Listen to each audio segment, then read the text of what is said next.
So, hi, Dr. Tong. Hi. Hi. Nice to see you. Nice to see you, and thank you so much for your time today. So, to begin with, I think everyone probably very curious about your background. So, maybe if you can just give us a short intro on your background. Right, well, I suppose I was born in Hong Kong, and my family moved to the UK when I was actually pretty small. So I've essentially grown up in the UK, did all my schooling there, went to medical school there, and actually did all my training in the UK. So I've been pretty much a UK person. And I understand that you've been working your way up to become the consultant for the emergency department in the UK NHS hospital before working and living in Shenzhen. Yes, so I've been there for a long time, and as I said, the formal training program in the UK for emergency medicine, and I'd been a consultant for almost 20 years, emergency physicians. So we had responsibility for about 300 trainees in our region. Really, I'm quite curious, what makes you want to become an emergency doctor rather than any other specialties? It wasn't an active choice. So I had my family quite young, and actually initially I had tried to go into family medicine or general practice because it was the quickest way of actually being settled. I sort of knew that it wasn't really what I really sort of quite enjoyed, which was internal medicine. Right. So I switched specialty training, and then after a while it became fairly obvious, actually first to my wife before it became obvious to me, that I really quite enjoyed the acute presentation. Well, I was basically looking for a specialty where I was going to see patients acutely, but without very long ward rounds and doing lots of clinics. And actually, it was my wife reminded me, you really enjoyed doing emergency medicine. So that's how I eventually decided, going into emergency medicine. So just curious, is it really the real life being an emergency doctor? Is it, because we all know there's a very classic TV series called ER, and then we have some modern ones obviously, but I think the very classic one is ER, and then since ER I think people really enjoy watching the episodes about emergency. Is it quite similar to the TV showing? I hate to say, to some extent it is. I think certainly that a lot of what the cases that come through the TV programs, they are based on a lot of things that have been seen in real life. Obviously the concentration of what comes through is not the same, because they have to put everything into 1 hour. Yeah, that's right. So it seemed a lot more dramatic than it might otherwise be. But we get some very interesting cases that come through. So I understand you had a really great training in the UK before, and then to being specialized in ER, and then working as an ER consultant for many years before you actually we're meeting here. So what actually makes you had the opportunity to think, I want to come to work in Asia, or maybe in particular in mainland China, if you don't mind sharing that? I suppose my career has always been a slightly non-standard. So I was actually coming to the end of my time as overseeing the training of the junior doctors, and I'd also been the head of our department, and felt like both of those were coming to a natural end. So I really was looking for a new opportunity, a new challenge.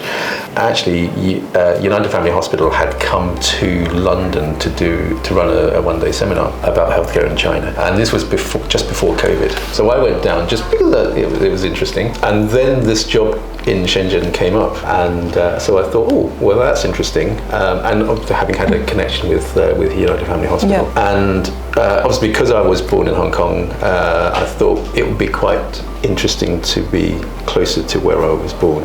Right. And my sister lives in Hong Kong as well. So all of that combined meant that this felt like a really, really interesting opportunity. To do something a bit different. I see.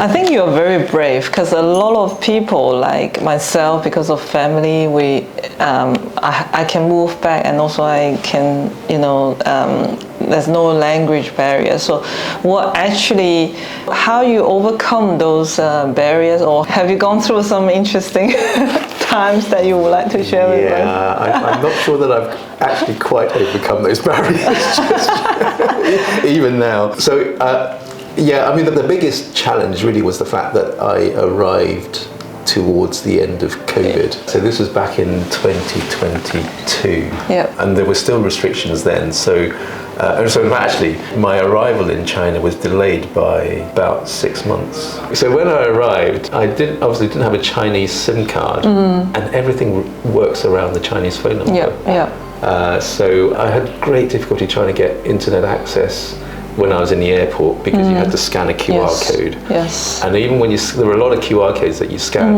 and they wouldn't be recognized because I had a foreign phone number. So I couldn't access those things at all. Yeah. So in the end, and I didn't speak the language, I sort of ended up being on a bus and I wasn't entirely sure that I was on the right bus to be taken straight from the airport because I landed in Shanghai. So what actually opportunities in China that you find most surprises you about, or actually after you've been here for 3 years, more than 3 years, how do you find China in general, and what surprised you the most? About China, I think certainly in Shenzhen, because obviously this is where I spent most of my time. It is definitely technologically very advanced, and even in comparison to London, there's so much that happens here that still doesn't happen really anywhere else consistently in the UK. So the fact that, in fact, actually, I have. Because everything works through your phone, and I've completely got out of the habit of taking a wallet with me. Yeah. To the point where in the UK, a few times now, I've gone out. You just bring your phone. I haven't got my wallet.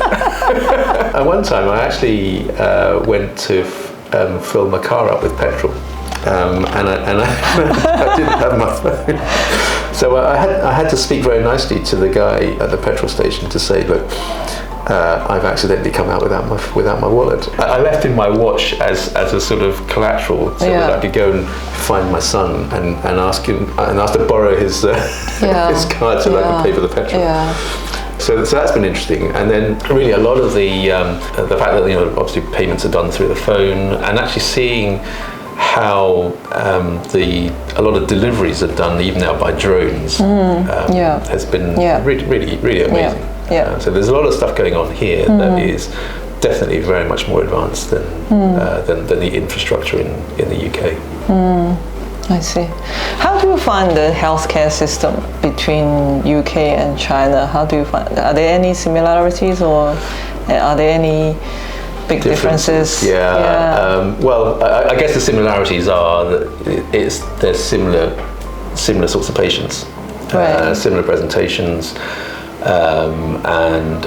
So what we have in the UK is essentially the sorts of patients that we have in China. Differences, there are some things actually that happen in China that are probably way ahead of a lot of other places. So the management of things like stroke, actually I think China is probably leading the way in the world, both in terms of practice but also in terms of research as well. So that's there are some really good things going on. Some of the things which I think could be better, maybe a more consistent use of evidence. So in some respects it's a bit easier in the UK because the UK is so much smaller, and actually it's almost like the UK is the equivalent of a province in China. So you wouldn't expect the whole of Europe to do everything exactly the same. I see. So in that respect, we shouldn't expect China to do everything exactly the same. But within a province, there might be a bit more standardization that goes on about pathways and how to do things. For me, one of the I suppose biggest frustrations is that as a doctor in the UK, once I've qualified, I can basically do anything I like. Whereas here, there are additional steps that you have to take to do certain things like being able to prescribe vaccinations or prescribe narcotic drugs. So that's been an interesting thing to have to get around. That's good. So what was your biggest worry before you moving to China? Language. Well, I suppose I was being a bit naive because I sort of thought that because I do speak a little bit of Cantonese from when I was very small, and I thought that because Shenzhen was quite close to Hong Kong, that it might be fairly useful. Yeah. But it hasn't been as useful as I thought that it was going to be. Yeah. But do you have any aids or tools that help you to overcome or help to improve the situation? Ease your worry? Well, obviously now we have these digital aids, and the phones that you can get a translation tool on your phone, and so they've been very, very helpful, and certainly allowed me to do certain things, like registering with the police. So as a foreigner with a temporary residence permit, you have to register with the police every time you change your address. So the HR actually helped me when I first arrived, and then when I moved out, I then had to sort of do it myself. So that's been having the use of technology. It certainly makes life a lot easier when you have to do things. Having said that, actually, because so much happens on your phone and online, you can actually get by without having to say very much to people, which is great if you don't quite have the language, but I guess it could be a bit socially isolating when you can actually live a lot of your life without having to talk to other people. I see. Good to know. So now you're here and living for more than 3.5 years, and then which I think you're really brave. Because of the language, you just mentioned the language, and it's not as easy as we all thought it would be. When you look back, was it the right decision? If you think about. I mean, I think in life, you have to take your opportunities, and it's been great. There's been some challenges, but I don't think there's any experiences wasted.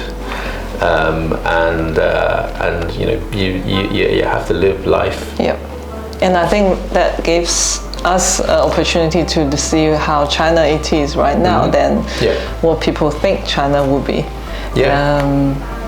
And I think without coming here, actually working and feel for it, we actually wouldn't know that actually China develops so fast that we wouldn't actually get those information as much as it could be without we actually feeling it ourselves. Absolutely. And I think sometimes obviously in the West we can often get a bit of a one-sided view of what China's like, I can see there are a lot of CCTV cameras around, but it's a safe city. Everybody that I talk to, they all say this is so safe. And I guess because people are being watched. Or there's a potential that people are being watched. And I sort of think, well, if you're not aiming to cause trouble, there's no concern about being watched. Exactly. Okay, so thank you, Dr. Tong, for sharing us about the coming to China, and thank you for watching my channel, and then we can share a bit more in our next episode. Thank you.